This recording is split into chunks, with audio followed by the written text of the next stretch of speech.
Hello and welcome back to Are You Pregnant with Purpose, episode 7. And we're talking about your weight and your fertility. Weight. What does the weight have to do with fertility? Well, some women find that the heavier that they are from eating, not taking care of their weight, eating too much comfort food, they've gained several pounds. Those that gain several pounds have a tendency not to be able to go through the process of the fertility easily. Meaning if they have too much weight on them already, their body is producing certain hormones and certain things that actually block their ability to become pregnant. And it prevents the body from being able to do what it needs to do in order to healthily hold on to an egg, so on and so forth.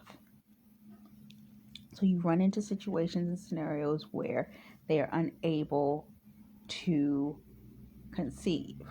This may also look like they don't have a cycle, they don't have their monthly menstruations, and other issues and complications can occur due to weight, whether it be lack of weight or overweight.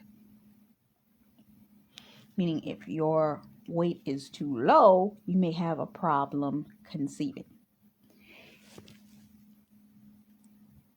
Now, I used to have a friend in college, and she was a very skinny person. I'm pretty skinny myself. I became more skinny after I went vegan. My weight dropped. But she was a very skinny person, and she was short.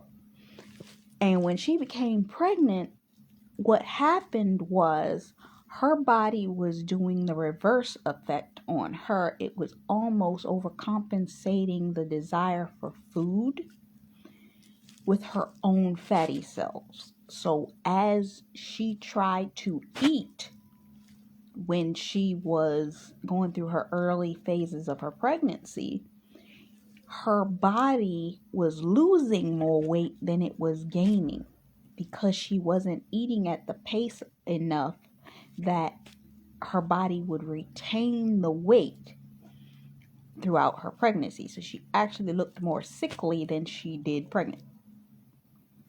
Now, this is something that we see occur on some occasions when you have certain situations with, for example, there was a show that used to come on TLC called I Didn't Know I Was Pregnant. This deals with women who had gotten pregnant and their body metabolism balanced out in such a way that they never saw a difference in their weight from the time they got pregnant to the time they delivered. And when the day came for them to deliver, they were astonished that they were pregnant at all because their weight didn't change. Meaning they went through a full pregnancy, no weight change. Now, some, they may have been slightly chunky, and what ended up happening is there was this woman that she didn't know she was pregnant, and she was pregnant with twins. And they couldn't understand, how did she not know she was pregnant? But they said that her body had adjusted in such a way that you couldn't see it. She might have had a light pudginess, but it wasn't to a degree that you would say, "Are you pregnant?" type. She just looked like her own natural weight. She had always been a, chunky, chubby person. So nobody questioned back and forth as to what that was. It used to be an old folk saying where they would say, "Oh, you carrying the child in your behind," meaning that it wasn't as much in the front as there was in the back. It is what it is. So you deal with, when you're pregnant, being underweight. So what does this look like if you're pregnant in a business? This looks like you are lacking the amount of knowledge needed and necessary to prepare for the purpose or whatever it is that you need in order for you to be successful in what you're called to do. You're underweight. You don't quite know everything that you need in order to produce the thing that you are trying to get to and achieve it in its fullness of the capacity without miscarrying it or mismanaging the way that it's meant to be dealt with, and you then fail, or what looks like a failure but is a repositioning for you to take what you learned, go through it, and reposition yourself again.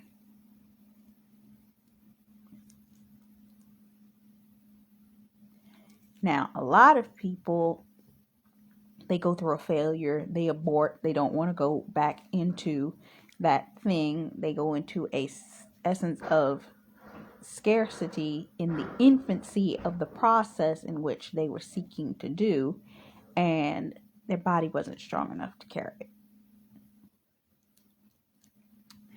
You not being strong enough, meaning you haven't taken care of your own personal body in the process of being able to withstand the late nights, the early mornings, the weight that it takes, the run, the race, the speed, the rapidness which you have to go in order to maintain at that level. Or you know too much because you're overweight.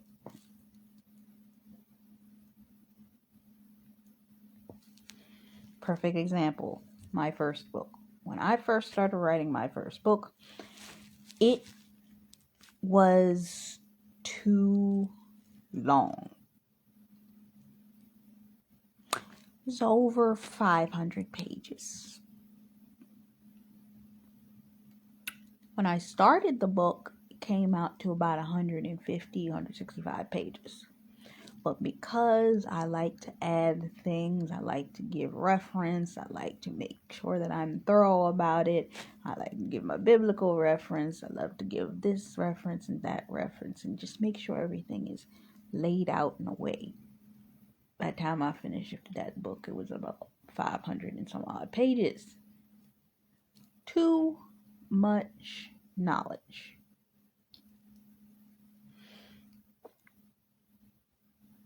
At one point, it was 334 pages, but we just kept adding. And it ended up being much more than that.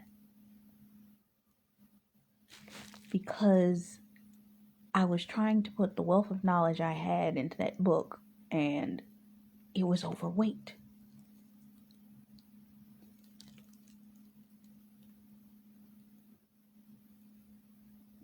So I just kept adding, and I would freak out and then stop working on the book, and I didn't understand how to carry the weight of having that book in itself.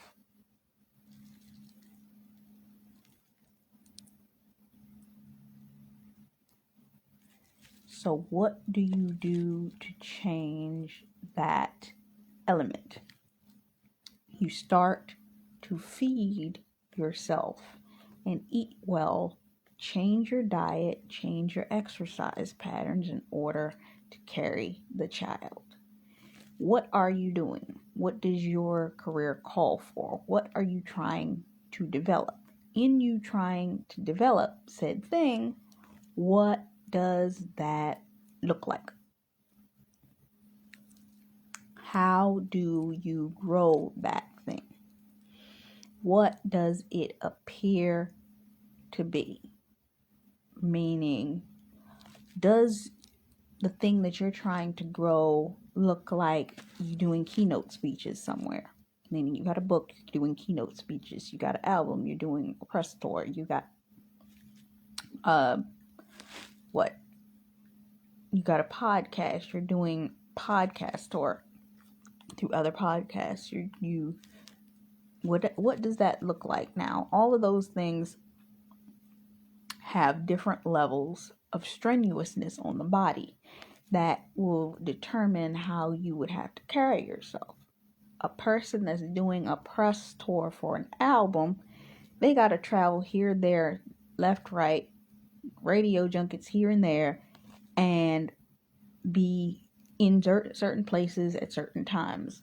Earlier today, I was looking at the video of Alicia Keys. She did her first tour week for the new album Keys, and she was in Dublin. No, she was in Dubai.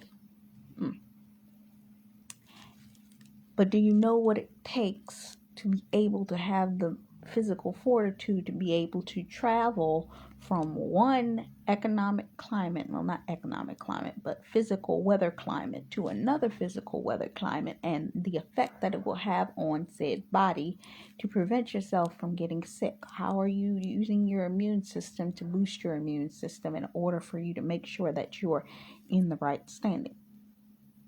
Let's say you're going here then there. I remember years ago, I watched what's her name? Tamar Braxton. She had an event. She had to fly 3 different places and back home all in one day. She was here, she was in New York, she was in California, then she was back, and then she went to DC, and then she came back home by nightfall, all in one day.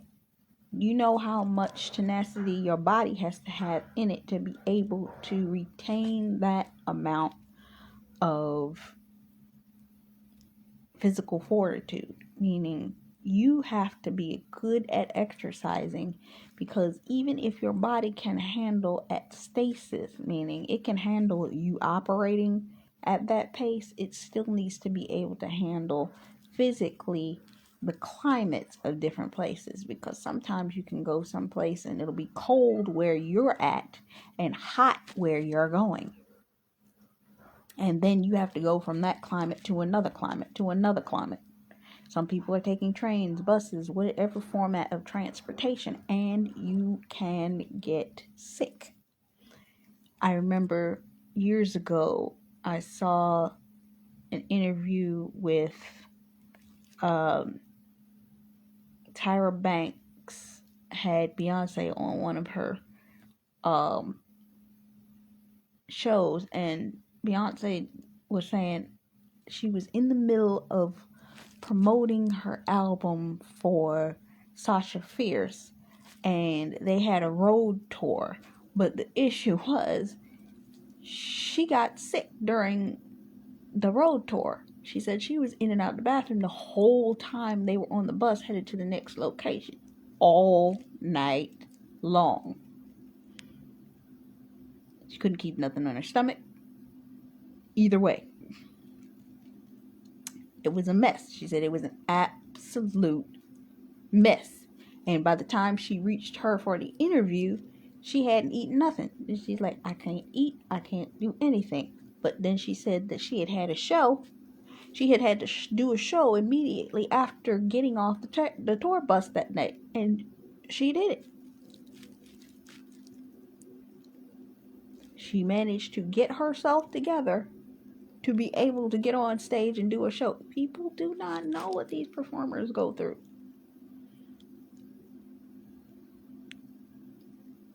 That's why a lot of people, years ago when Diddy had Making of the Band, and it may have looked like the most arduous atrocity to have all those women run across the Brooklyn Bridge, run 1 whole mile to get to where they had to go, and then perform a full set. People are like, why in the world did you need to do? Because that is what it looks and feels like to be able to perform. It's not easy. The performer makes it look good, but the amount of strenuous exercise that they had to take in order to be able to do that, hello. So it's what you're putting in your body in order to, one, protect your body and your immunity, how you're eating, what you're eating, the way in which you're eating it, the balance of which you're doing it, uh, what things are you cutting out in your diet? Are you eating fruits? Are you eating vegetables? Are you eating oats? Are you eating fiber? Are you eating blended juices or drinking blended juices? Are you replacing white bread with sourdough, rye, pumpernickel, something like that, an Ezekiel bread, or kibbutz crackers, something that is better for your health than white yeast leavened bread? Are you a vegan? Are you substituting vegan meats? Are you making your own vegan meats? Are you making your own vegan chicken, beef, tuna, salmon, sausage, what have you? There's a guy called Sauce Stash that makes all of his vegan meats himself, and he also gives you recommendations of places that you can order all of your vegan meats from so that you can purchase your vegan meats whenever you desire to.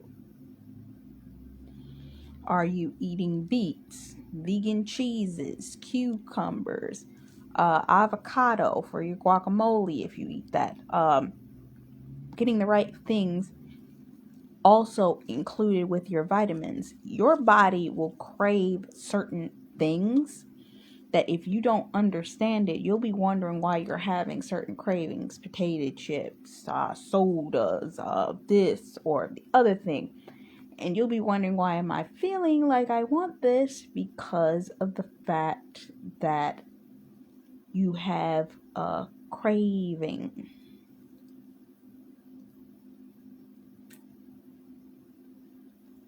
And because of said craving, you are deficient in something.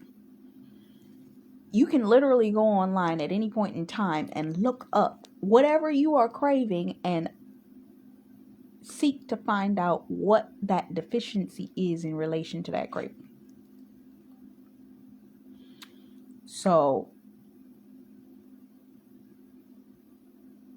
it will allot you the ability to gain more understanding. I remember I used to take Percellus, which was I think it was a altar of, it was like honeycomb, because I had issues with my stomach. And what is it? Glogastine is another thing for stomach. And then I took a full spectrum mineral. Can also do protein powder, whey powder. I don't do whey protein because it makes me extremely nauseous. So I have to stay away from the whey proteins. But there are certain things that you can use. There's also chocolate protein powder. I have a good one that I found when I was taking the TLC products. It was a chocolate brownie mix, and it had no whey protein in it. How I knew was because it didn't make me nauseous. But it did have flax seeds in it, which if I had too much of that would make me a little sick to my stomach. Also, what are you doing for your body? Are you going to the gym? Are you doing cardio? Are you a runner? Do you do running? What I learned to do when I want to go running is, I know my body is out of shape. So I have to do, if I do a mile, I have to run a quarter, walk a quarter. Run a quarter, walk a quarter. If I have to do run half of the quarter and walk half the quarter, run half a quarter, walk half a quarter, until I get around the entire track. Then it becomes, as it becomes easier, what I found is I can walk it, then I can power walk it, then I can run it. So that's how I found my balance. I've also looked into, or I have a desire at some point to do kickboxing, but I have to see about one of my feet because I have an ankle that I injured several years ago, and seeing if it can take the weight of doing kickboxing. Because I know that when you have certain injuries, you have to see how to reacclimate that body part so that it will be able to receive your ability to operate with it. So, all things to think of.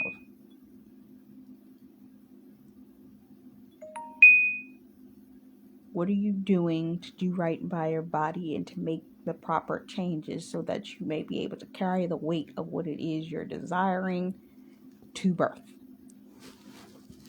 So that's pretty much everything that I had for this particular episode. And I hope that this was a blessing to you guys.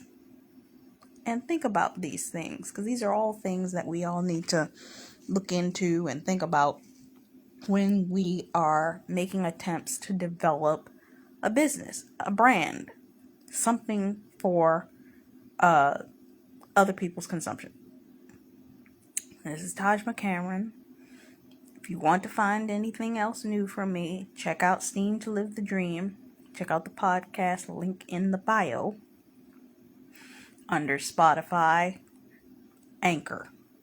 Click on the word Spotify podcast. Click on the word Anchor podcast, and you will find what it is that you're seeking to find in relation to the podcast.